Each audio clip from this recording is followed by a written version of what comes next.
It's that time, folks. It's time for your board game dessert. It's time for us to serve up some game pie. Game pie is when Mandy and I serve up a selection of games curated by our whims and our excellent taste because we hate ranking things, but we love delicious baked goods.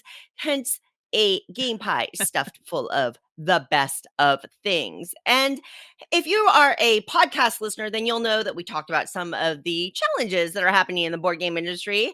And so we thought it might be fun to talk about some really affordable games that you can print at home or potentially just play off of your device, off of digital files with the pie full of print and play games.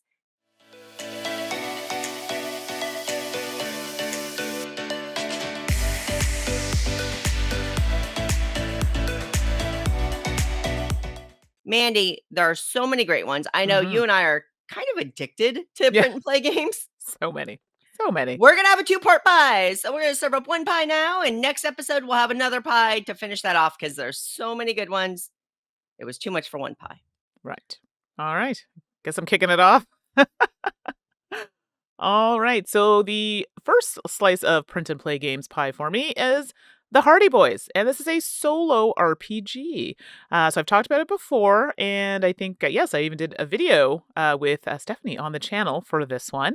And it's just that you are trying to solve a mystery, some good friendly family fun. You could make it a little edgy if you want, and it uses cards to help you solve your mystery and create your story. I just found it really nice to play with two solo. Easy, brought me back to those memories of when I used to read the Hardy Boys, Nancy Drew, and it does come in the book. I also own the book, but I did start playing this as the PDF file. So the Hardy Boys solo RPG, if you were looking to just get your feet wet, this might be a nice one. I love it. I want to pick that one up. That one Yeah, sounds I think you'll like this one. Yeah, I think so. First up for me is Aquamarine. This is a print and play roll and write game. And I think all of mine are pretty much roll and write games because, hey, hey-oh, by Postmark Games. In this one, you are rolling dice. You are digging down, not digging, diving down into the ocean, discovering different marine life things and treasures and things like that.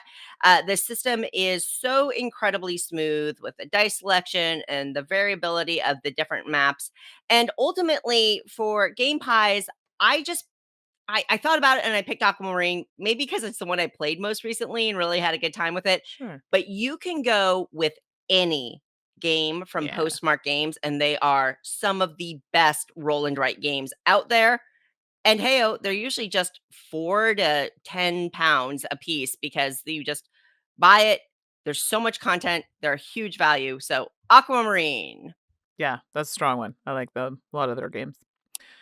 My next slice of pie, well, this is a bit of a cheat, but I feel like I'm throwing it in there because they didn't make one this year, or they're not making one they didn't make one for 2025. Oh god, it's so much And work, I can't even imagine. right, so those the quest calendars. So I have a few of them. I actually ended up getting previous ones and printing them. So getting the PDF and just printing them and playing them as a game because they're so fun. And they're literally calendars that every day there's like a little you have a character that you develop, yeah, and there's like a little part of the adventure. Roll some dice. Did you win the battle? Did you get some things? And then you just pick it up the next day.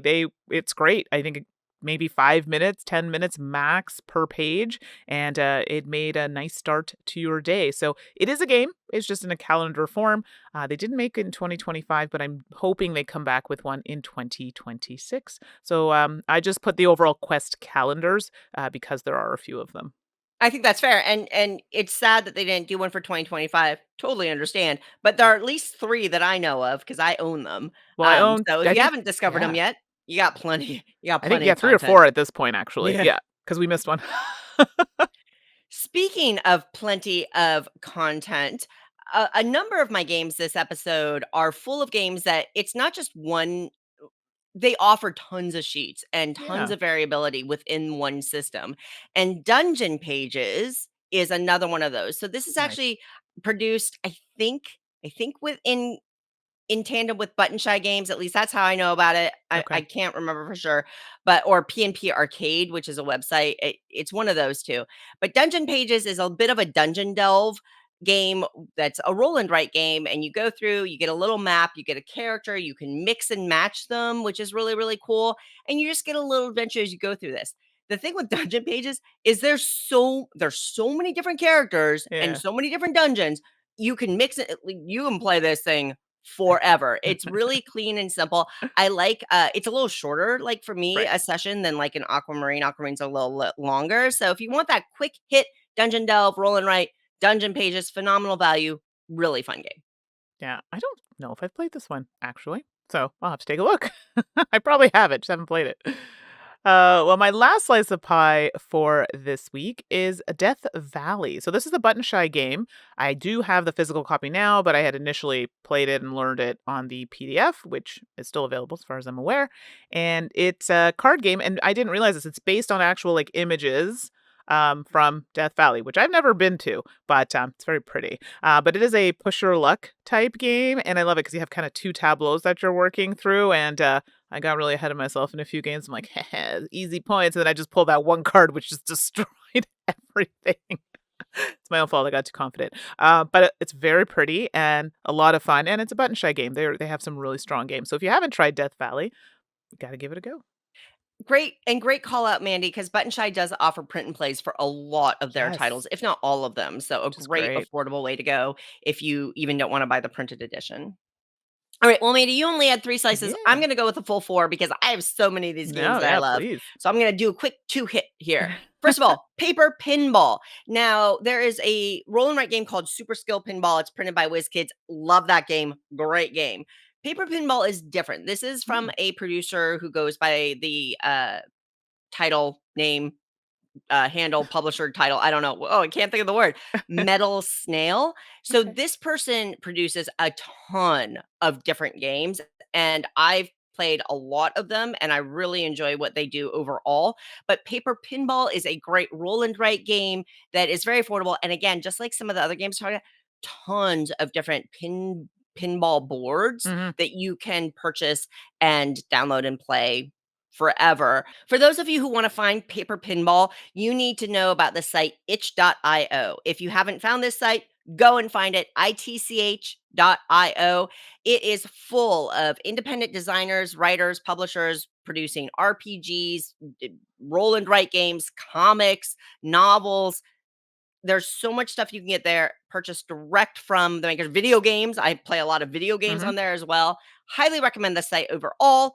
But if you want to find Paper Pinball, the roll and write game from Metal Snail, I went to itch.io and purchased it there. Nice.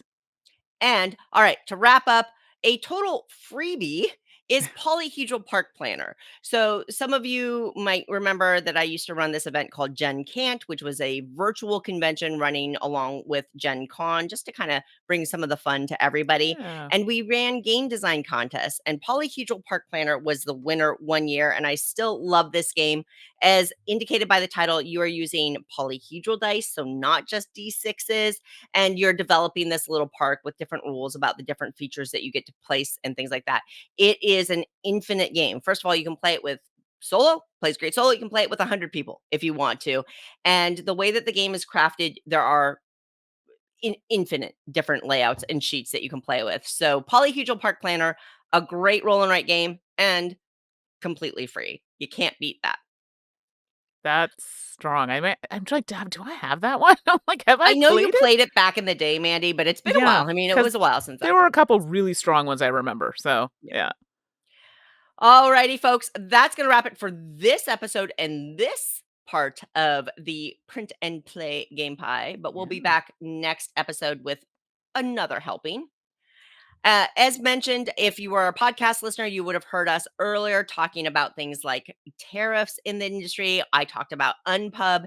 If you have any questions or comments or want to continue that discussion, you are welcome to email us at saltandsassgames@gmail.com or chime in on the thread on our board game Geek Guild. That's Geek Guild number 4131. We'll have an episode, a thread dedicated to this episode. Chime in with any questions or comments you have there, including any great P&P games that you might know of that we could toss into the mix. Yeah. Or you can always hit us up on social media. The socials, we're everywhere. You might be watching this video right now on the YouTube. So we are on YouTube and Twitch at Salt and Sass Games. That's Salt and Sass Games. We are also on Blue Sky. We got a little professional there. So it's just Salt and Sass. So Salt and Sass, and that's on the Blue Sky. You can find me on Blue Sky, Instagram, many social media sites at 613 Mandi. That's Mandi with an I. How about you, Suzanne? And you can find me on Blue Sky and I guess Gmail. I'm at 425 Suzanne. Until next episode, folks, just take care of yourselves, take care of your loved ones and friends, stay hydrated, and play a lot of games. We'll see you next time.